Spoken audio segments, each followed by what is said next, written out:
Fandom, how's it going? So you requested it, you got it, and today I'm going to be reviewing Gerard Way and Gabriel Ba's Umbrella Academy. If you have not read this, you are in for a treat. Now, Umbrella Academy is a series that is written by Gerard Way and art by Gabriel Ba. Gerard Way is a guy who, he's really never done anything in the comic industry aside from this, but he is a huge comic fan, make no mistake about it. There is something special about Gerard Way that if you don't know who he is, I'm not going to ruin it here until the end of the video for fear that it will cloud your judgment on this, because really, Umbrella Academy is great stuff. It's a solid read all the way through, and I gotta give the guy just props completely because he has talent. He's got so much writing talent in this series, and how he intertwines both volumes of Umbrella Academy is just, it's a work of art. It's perfect. It's great. He touches on both subjects. He lays the breadcrumbs in the first trade paperback for some of the stuff that's going to happen in the second trade paperback expertly well, and you would think the guy's been doing this for a year, but he's just a studier of the craft. He actually initially went to be a writer for comics. That was his dream goal. He wanted to be a writer or an artist for comics before he got into his chosen profession, which, again, I'm going to reveal that later. And this was really his baby. This was the thing that really set him off in the industry. The initial premise of Umbrella Academy is basically kind of like a weird X-Men school that was set up. And basically what ended up happening is that on this day, 43 children were born to moms that they did not know they were even pregnant, that they didn't even know they didn't have anything to do with a guy. They were just born.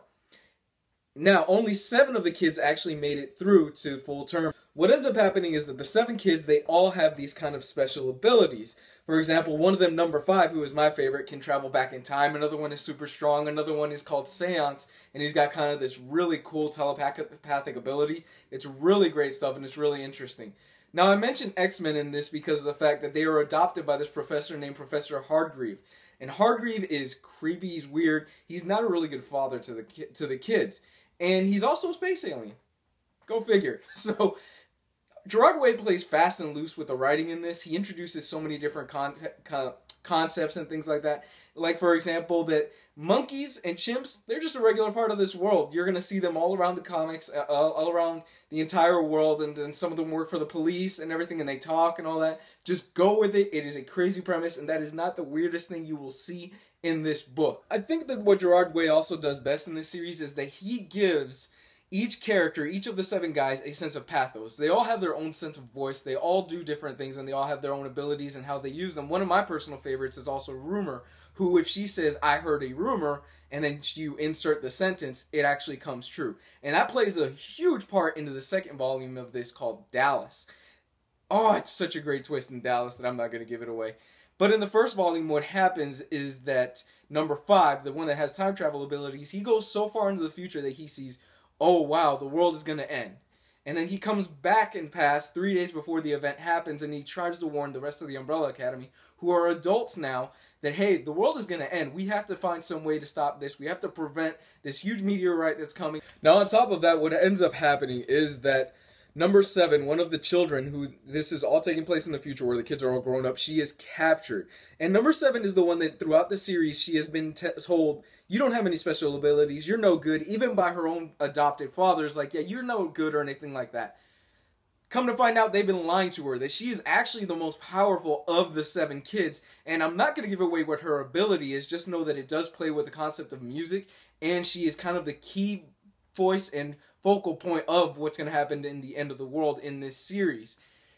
Gerard Way also plays with the fact that she gets enough pathos that you feel sorry for number 7, the character, and you understand why she is the way she is and why she would go through the events that she is going to go through and why she sides with who she sides at the end of the book. And it is just tragic stuff at the end of it. And a lot of this carries on into the second volume. Now, the first volume is called Apocalypse Suite.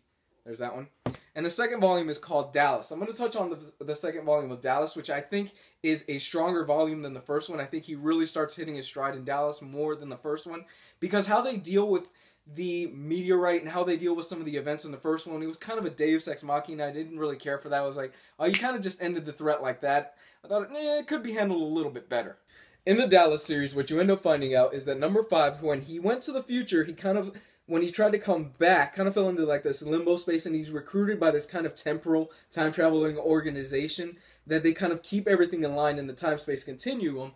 And what he does is that he kind of sides with them and he goes, okay, well, I need to kind of find my way back. If I do this work for you, you guys will help me get back to my original time point. That way I can stop the events that happened in the first book. Number 5 doesn't go through with this deal, so what ends up happening is that he ends up going back to the past, like in the first volume, and basically he just tries to live out his life. And at the time, temporal kind of police guys, they come after him, and now he's got to fix that situation. So what ends up happening is that he ends up teaming up with them, and he's going to go through with the deal in order to save his life and to save the time-space continuum, because this plot that they have cooked up has to happen. I've been talking a lot throughout this video about Gerard Way's writing. Let's get to the art.